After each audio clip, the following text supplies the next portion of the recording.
स्वागत है आप सारे स्टूडेंट्स का Hindi medium class 9 math Azrul classes में। अभी हम प्रश्नावली 4.3 बना रहे हैं। अभी प्रश्नावली 4.3 का सवाल हल किया जा रहा है। इस वीडियो में हम क्वेश्चन नंबर 7 हल करने जा रहे हैं। पिछले वीडियो में क्वेश्चन नंबर 6 का हल था। उम्मीद करता हूँ कि आप प्रैक्टिस किए होंगे और आपको अच्छे तरीके से समझ में आ गया होगा। नहीं किए हैं तो एक बार प्रैक्टिस और कर लीजिए, अगर कर लिए हैं तो फिर भी एक बार कर लीजिए, अच्छे तरीके से आपका कंसेप्ट क्लियर हो जाएगा। ठीक है, अब देखिए इस वीडियो में हम क्वेश्चन नंबर 7 हल करने जा रहे हैं। सवाल देख लीजिए क्या है। एक विद्यालय की कक्षा 9 की छात्राएं यामिनी और फातिमा ने मिलकर भूकंप पीड़ित व्यक्तियों की सहायता के लिए प्रधानमंत्री राहत कोष में 100 रुपये अंशदान दिया। एक रैखिक समीकरण लिखिए जो इन आंकड़ों को संतुष्ट करती हो।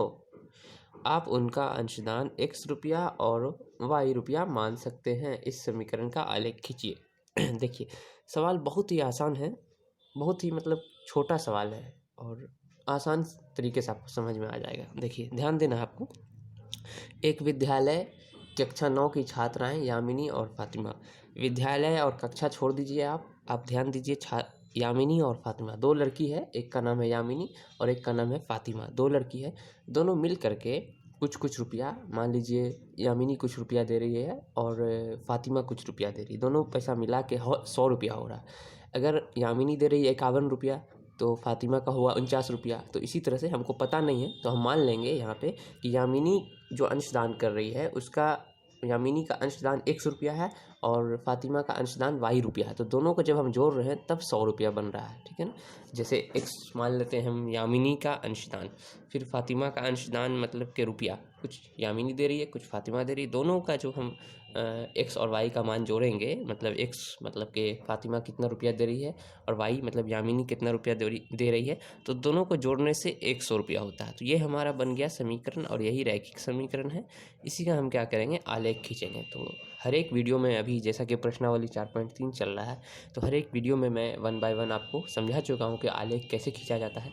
और इसका भी आलेख खींच करके यहाँ पे मैं अभी आपको दिखाऊंगा, क्योंकि सवाल में यही कहा जा रहा है, आलेख खींचना है समीकरण लिखने के बाद। फिर से समझ लीजिए एक बार सवाल। यामिनी और फातिमा ने मिलकर भूकंप पीड़ित व्यक्तियों की सहायता के लिए प्रधानमंत्री राहत कोष में 100 रुपये अंशदान दिया। 100 रुपया जमा किया गया, ठीक है, डिपॉजिट हुआ है। तो किसने किया है, फातिमा और यामिनी दोनों मिलकर करी है। ठीक है ना। तो हमको पता नहीं है कि यामिनी कितना करी है और फातिमा कितना करी है, तो हम क्या मान लेंगे, एक का मान लेंगे x, दूसरे का मान लेंगे y। दोनों का रुपया जब जोड़ा जाएगा तो 100 रुपये के बराबर हो जाएगा। और इसमें कह रहा है एक रैखिक समीकरण लिखिए, तो हम रैखिक समीकरण लिख चुके हैं। ठीक है, जो इन आंकड़ों को संतुष्ट करती है, आंकड़ों को संतुष्ट कर रही है। यामिनी का और फातिमा का अंशदान दोनों को जोड़ने के बाद 100 हो रहा है। ठीक है, आप, हाँ, तो यहाँ पे हो गया। अब इस समीकरण का आलेख खींचिए। आलेख मतलब ग्राफ खींचना है। कैसे खींचना है, कैसे होगा, ये तो मैं अभी आपको डिटेल में समझाया हूँ कंसेप्ट, ताकि आपका क्लियर हो जाए। अब देखिए हमको बनाना कैसे है, यहाँ पे देख लीजिए। आप यहाँ पे लिखिएगा, माना कि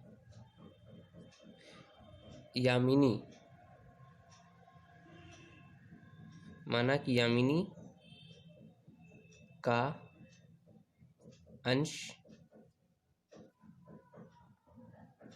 अंशदान बराबर x रुपया। ठीक है, यामिनी का अंशदान बराबर 100 रुपया। उसके बाद हम लिखेंगे फिर यहाँ पे ही फातिमा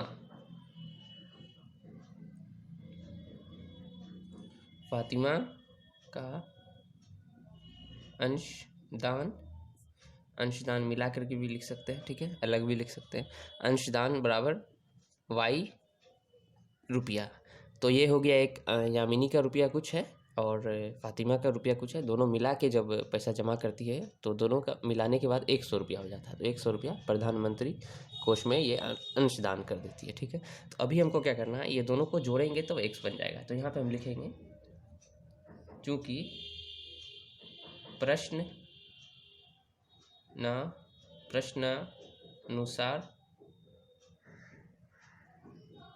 अनुसार इसलिए लिखेंगे क्योंकि प्रश्न के अनुसार दोनों का जो अंशदान है वो जोड़ने के बाद 100 रुपया हो रहा है। दोनों मिलाने के बाद पैसा जो जमा हो रहा है उन लोगों का, वो 100 रुपया हो रहा है। 100 रुपया वो दान दे रही।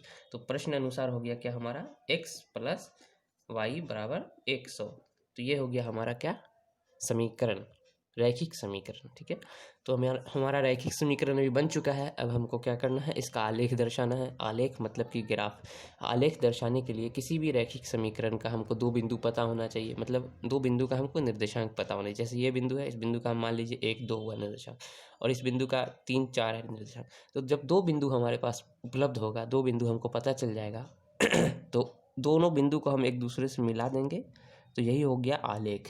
इसी को कहते हैं ग्राफ। लेकिन ग्राफ कहाँ पे खींचा जाता है, एक होता है हमारा एक्स अक्ष, ये जो लेटी हुई रेखा होती है इसको एक्स अक्ष कहते हैं, मतलब क्षैतिज रेखा।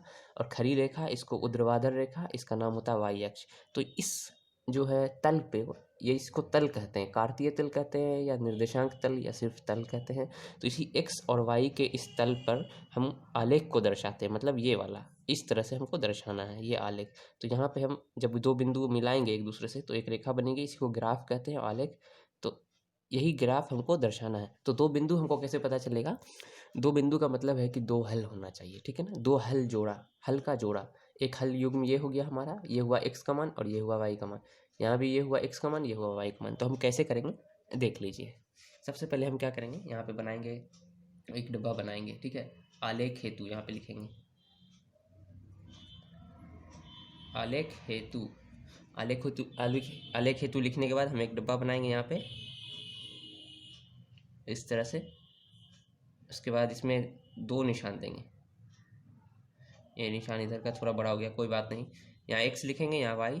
अब देखिए यहाँ पे अगर हम एक्स का मान 0 रखते हैं, एक्स का मान अगर 0 रखेंगे, मान लीजिए एक्स प्लस वाई बराबर 100 है, एक्स का मान हम 0 रख दिए, तो वाई बराबर हमारा क्या हो जाएगा 100। वाई का मान जो निकलेगा, वाई और 0 को जोड़ेंगे तो फिर वाई बराबर हमारा 100 निकलेगा। एक्स का मान अगर हम कितना रखते हैं 0, तो वाई का मान कितना हो जाएगा 100। ठीक है, ये हो गया।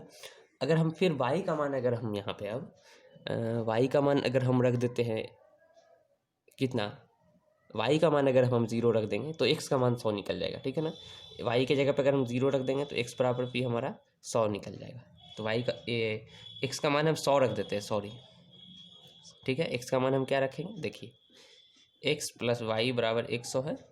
ठीक है, एक्स का मान हम रखते हैं 100 यहाँ पे, फिर प्लस वाई बराबर 100। तो वाई का मान निकालना है हमको, यहाँ पे 100 इधर ही रहेगा, ये वाला 100 इधर आ जाएगा, तो माइनस 100। 100 में 100 घटेगा तो 0 हो जाएगा। तो एक्स का मान हम कितना रख रहे हैं 100, और वाई का मान कितना आ रहा है 0। तो ये हमारा क्या है, हल युग्म हो गया, मतलब हल का जोड़ा निकल गया। एक हल का जोड़ा ये वाला 0,100, उसके बाद 100,0। तो ये हल युग्म हमारा हो गया। एक्स का निर्देशांक हो गया ये, और ये हुआ हमारा वाई का निर्देशांक, ये भी एक्स का निर्देशांक और ये वाई का निर्देशांक। ये भुज होगा, ये कोटि होगा। ठीक है ना, अगर आप हमारे पुराने स्टूडेंट हैं तब तो आपको आसानी से समझ में आ रहा होगा।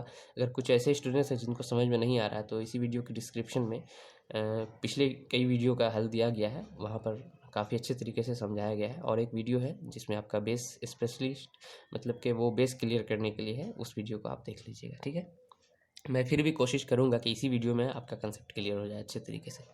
यहाँ पे हम लिखेंगे अब एक्स कोमा वाई के निर्देशांक बराबर 0,100। ठीक है, ये हुआ एक्स का मान, ये हुआ वाई का मान। एक्स का मान 0 रखे हम तो वाई का मान 100 आ गया, फिर एक्स का मान 100 रखे तो वाई का मान 0 आ गया। तो ये हुआ एक्स का निर्देशांक, ये हुआ वाई का निर्देशांक। या इसको ऐसे भी कह सकते हैं, एक्स वाई का निर्देशांक भुज कोटि। ये होता है भुज जो एक्स अक्ष के सीध में चला जाता है, ये होता है कोटि जो वाई अक्ष के सीध में चला जाता है। ठीक है, फिर एक और निर्देशांक हमारा है यहाँ वाई, एक्स कोमा वाई के निर्देशांक बराबर 100,0। ठीक है, ये तो मैं आपको रफ करके समझाया था। ये अभी हमारा दो बिंदु निकल चुका है, एक बिंदु ये और एक बिंदु ये।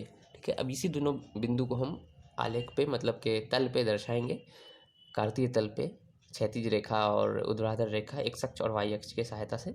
उसके बाद हम हल कर लेंगे। हल नहीं करना है, बस दर्शाना है, दर्शा करके दिखा देना, आलेख दर्शाना है। ठीक है ना, आलेख करना। तो यहाँ तक हो गया, इसको रिमूव करके अब हम बनाते हैं। हम सबसे पहले क्या करेंगे, देखिए यहाँ पे हम एक्स अक्ष ले चुके हैं और वाई अक्ष ले चुके हैं। यहाँ पर क्या करें हम कि 20-20 सेंटीमीटर का, मतलब एक गैप लिए हम। ठीक है ना, 20 सेंटीमीटर, यहाँ से यहाँ पे 0 है, 0 से यहाँ तक 20 सेंटीमीटर, फिर यहाँ से यहाँ 20, फिर यहाँ से, मतलब बराबर बराबर अंदाज से 20-20 सेंटीमीटर का माप लिए हैं। ठीक है ना, तो 20-20 सेंटीमीटर नाम दिए हैं, एक्चुअल में ये 20-20 सेंटीमीटर का है नहीं गैप, 1 या 1.5 सेंटीमीटर का है। तो आपको अंदाज से इसी तरह से एक के कुछ माप लेकर के ये हल करना है। जैसा निर्देशांक हमारा यहाँ पे होगा 0,100, तो वो आपको आइडिया हो जाएगा कि कैसा आपको माप यहाँ पे लेना है। ठीक है, देखिए हमारा पहला जो बिंदु है 0,100 है। 0 का मतलब है ये वाला जो है x का निर्देशांक, यहाँ पे कुछ भी होगा वो x अक्ष के सीध में चला जाएगा। यहाँ पे जो होगा, जहाँ पे अभी कलम का हम इशारा कर रहे हैं, ये वाला x अक्ष के सीध में चला जाता है, या तो दाईं ओर या तो बाईं ओर। यहाँ पे हम अपने कलम को रखेंगे, अगर 1 सेंटीमीटर होगा, यहाँ तो 0 है वैसे, लेकिन अगर 1 सेंटीमीटर होगा या 20 सेंटीमीटर होगा तो दाईं ओर जाएंगे, +20 होगा तो, अगर -20 होगा तो बाईं ओर जाएंगे। पहले x अक्ष चला जाता है, मतलब कि भुज, जो x अक्ष के सीध में चला जाता है उसको भुज कहते हैं, और x का निर्देशांक भी कहते हैं। ठीक है, उसके बाद x अक्ष के सीध में चलने के बाद फिर हम वहीं पर से y अक्ष के सीध में ऊपर की ओर जाएंगे 100 सेंटीमीटर। देखिए 100 सेंटीमीटर तक हम ऊपर तक जाएंगे। अगर यहाँ पे 1 होगा तो पहले हम दाईं ओर चलेंगे, या 20 सेंटीमीटर होगा तो दाईं ओर, फिर यहाँ से y अक्ष के सीध में ऊपर की ओर 100 सेंटीमीटर। ठीक है ना, तो ये वाला जो होता है कोटि कहते हैं इसको। अगर -100 होता है तो नीचे आते हैं।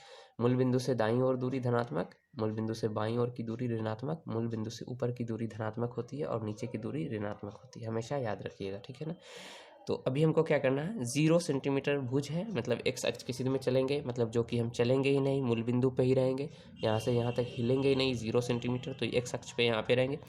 उसके बाद है 100, तो x अक्ष जो कि हम y अक्ष के सीध में ऊपर की ओर जाएंगे, तो यहाँ से यहाँ तक 20, फिर 40, 100, तो हम y अक्ष के सीध में ऊपर की ओर जा रहे हैं, तो हमारा बिंदु जो होगा यहाँ पे आ जाएगा। इस बिंदु का जो निर्देशांक होगा वो होगा 0,100। ठीक है, क्योंकि 0 जो है x अक्ष के सीध में चला गया, मतलब चले ही नहीं हम, 0 सेंटीमीटर था, अगर 1 सेंटीमीटर होता तो थोड़ा सा भी हम चलते। ठीक है, तो ये हो गया इस बिंदु का निर्देशांक, और जो भी बिंदु हो हमारा होगा उसको हम घेरा लगा देंगे। एक बिंदु मिल चुका है, एक बिंदु और मिलेगा, तो दोनों बिंदु को हम मिला देंगे, उसी को आलेख कहते हैं। ठीक है, दूसरा बिंदु हमारे यहाँ पास है 100 सेंटीमीटर x अक्ष के सीध में चलना है, फिर 0 सेंटीमीटर y अक्ष के सीध में। ठीक है, तो हम अपने कलम को यहाँ रखेंगे, और +100 है तो हम दाईं ओर जाएंगे 100 सेंटीमीटर तक, यहाँ तक, फिर हम ऊपर उठने की कोशिश करेंगे, अगर ऊपर का इधर कुछ रहेगा तो, लेकिन नहीं, 0 सेंटीमीटर तक है, मतलब ऊपर हम उठ नहीं पाएंगे, यहीं पे कलम रहेगा हमारा। अगर 1 सेंटीमीटर या कुछ भी होता तो हम ऊपर जाते, y अक्ष के सीध में चलते, तो x अक्ष के सीध में हम चल चुके हैं, ये वाला भुज 100, यहाँ से यहाँ तक 100 भुज, कोटि 0 है हमारा, तो इस एक बिंदु यहाँ पे हो गया, इस बिंदु का निर्देशांक हो गया हमारा 100,0। ठीक है, समझ रहे ना। अब देखिए 2 बिंदु हमारे पास यहाँ पे है, चाहेंगे तो हम तीसरा बिंदु भी निकाल सकते हैं, क्योंकि रैखिक समीकरण का जो हल होगा वो एक रेखा पे ही होता चला जाएगा, मतलब सीधा अनलिमिटेड हल होता है, अपरिमित रूप से अनेक हल। आप जितना मान रखते जाइएगा, x का मान y का मान उसी हिसाब से निकलता जाएगा, या y का मान कुछ रखिएगा तो x का मान निकलता चला जाएगा। ठीक है, तो 2 बिंदु हमारे लिए काफ़ी होता है जब हम आलेख दर्शाते हैं। तो 2 बिंदु हमारे पास मिल चुका है अभी। अब इस दोनों बिंदु को सीधी रेखा से, मतलब स्केल से हम मिला देंगे। यहाँ पे शायद टेढ़ा हो जाए, लेकिन आप स्केल से मिला लीजिएगा, तो ये हो गया आलेख, और इसी को थोड़ा बड़ा कर देंगे। ठीक है ना, रेखा बड़ी कर देंगे थोड़ी, तो अच्छा लगेगा। रेखा बड़ी हो गया, और ये जो रेखा जो बना है ये थोड़ा टेढ़ा हो गया है, कोई बात नहीं। तो ये जो रेखा बना है, ये जो आलेख हम दर्शाए हैं, किस समीकरण से दर्शाए हैं, ये वाले समीकरण से, x + y = 100, तो x + y = 100, इस समीकरण को हम यहाँ पे लिख देंगे इस रेखा के ऊपर, या अलग से भी बगल में लिख सकते हैं। ठीक है ना, तो इस तरह से भी लिख सकते हैं। तो ये हो गया आलेख दर्शाना, किसका, फातिमा का अंशदान और यामिनी का अंशदान जो था, दोनों मिला के 100 था। तो ये रैखिक समीकरण हमारा बना। इस रैखिक समीकरण में हम क्या किए, x का मान रखे 0, तो y का मान निकला 100, फिर y का मान 100, तो x का मान 0। इस तरह से आप पीछे की ओर रफ कर लीजिएगा। ठीक है, सामने में मत बनाइएगा, यहाँ जैसे हम बनाए हैं आपको ऐसे ही बनाना है। अभी आप इसका स्क्रीनशॉट लेकर के अच्छे तरीके से उतार लीजिए, और एक बार प्रैक्टिस ज़रूर कर लीजिएगा। जब प्रैक्टिस करने के लिए बैठिए तो वीडियो चला करके बैठिए, और वीडियो पॉज कर करके आप प्रैक्टिस कीजिए, अगर नहीं समझ में आता है तो मिलते हैं अब अगले वीडियो में। अगला वीडियो शायद क्वेश्चन नंबर 8 है। इसी वीडियो के डिस्क्रिप्शन में भी आपको मिल जाएगा। चैनल सब्सक्राइब कर लीजिए, वीडियो लाइक ज़रूर कर दीजिएगा। Thank you.